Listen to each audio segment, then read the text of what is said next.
let's look at one more example of an application. This is similar, but now we're looking at a cylindrical can instead of a rectangular box. And again, if you don't already have it memorized, you do want to know the formulas for volume and surface area of a cylinder if you're headed to calculus. So what do we know in this one? We're making a can shaped like a cylinder, and we know its volume is 500 cubic centimeters. And then this one actually has specific costs associated. So the material that makes up the top and the bottom of the can is 3 cents per square centimeter. And the material that makes up the sides, since it's circular, I don't know, is 2 cents per square centimeter. So again, I highly recommend drawing yourself pictures for these. So I'm thinking of a cylindrical can. And I know that the top and the bottom cost 2 cents per square centimeter, and that the outside here is 3 cents per square centimeter. And I also know that the volume is 500 centimeters cubed. Our directions in part A are to write a formula for the total cost of the material used to make the can. So we're trying to figure out the cost for this top circle plus this bottom circle plus everything around the outside, everything between the top and the bottom. So this is actually not as tricky as it looks, and I love the way you have to visualize taking this can apart to be able to imagine what's happening. So I'm just going to start myself off with thinking about how I would calculate cost.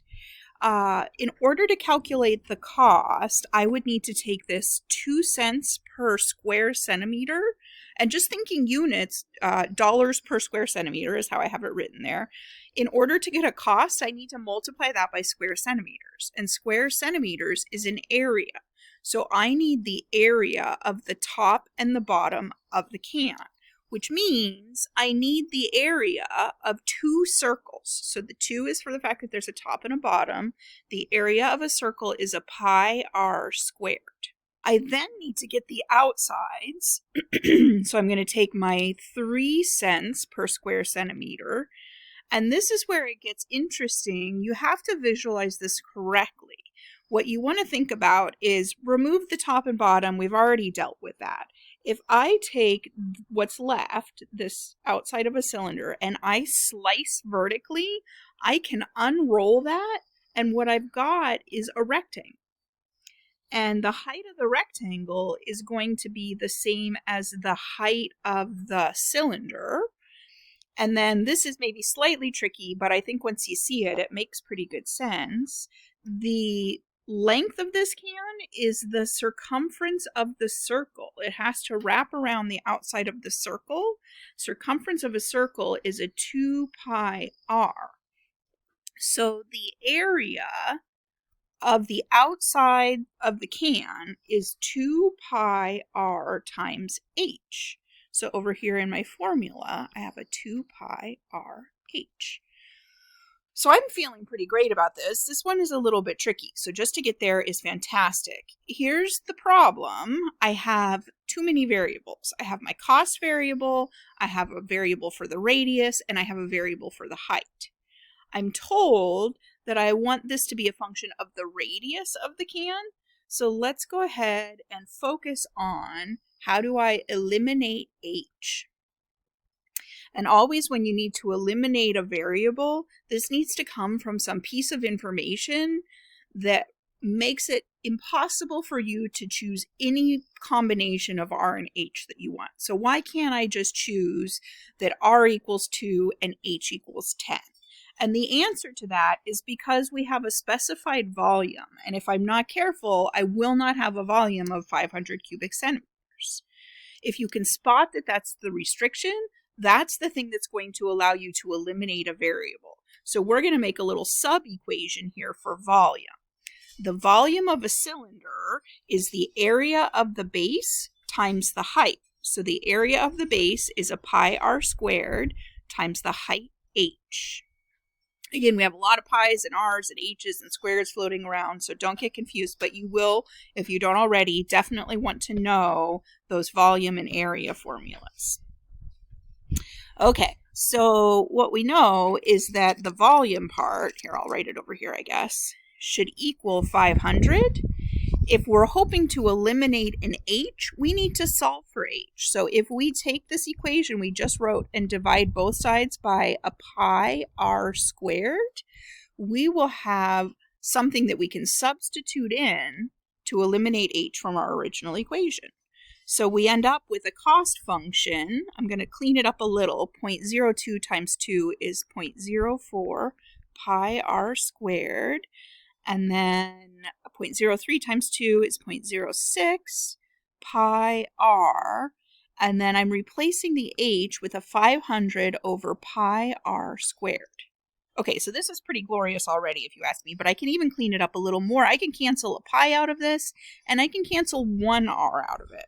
So I'm getting a little scrunched here, but let's just write it down one more time. 0.04 pi r squared plus 0.06. Oh, hold on. I was cleaning it up. Let's go ahead and multiply that. So 0.06 times 500 should be 300. And then all that's left in the denominator is an r. So there's my cost function in terms of only the radius. The next step again is going to be to graph this function.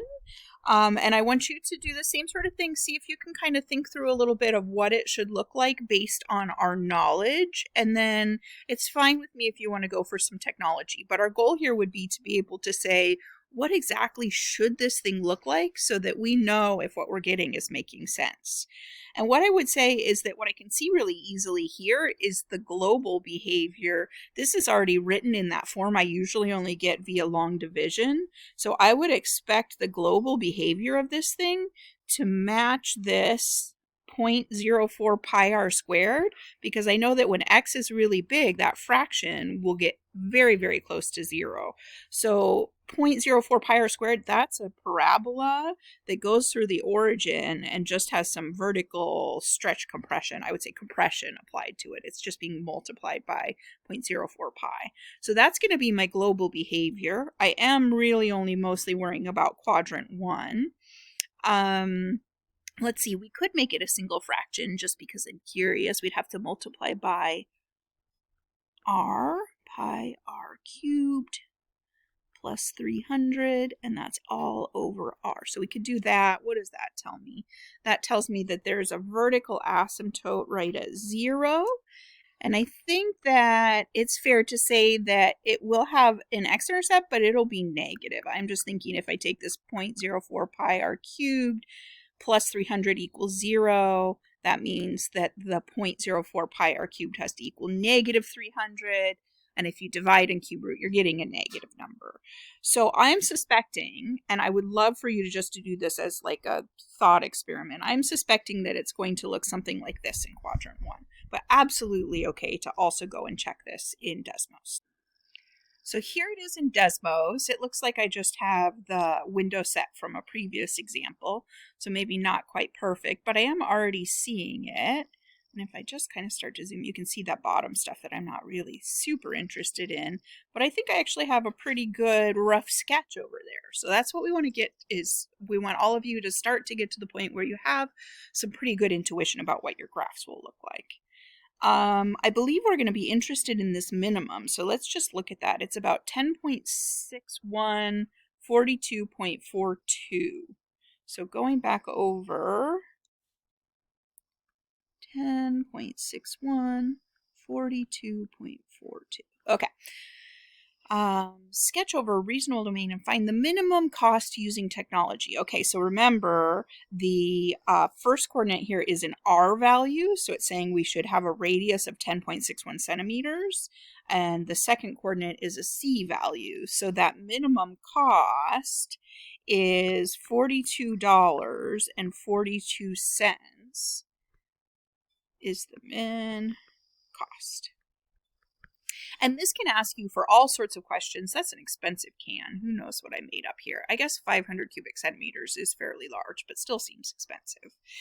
But what I want you to think about here is also make sure you're really answering the question, because it will sometimes ask for the minimum cost. It will also sometimes ask for the dimensions of the smallest possible can, in which case you've got a radius right here. You would say the radius needs to be 10.61.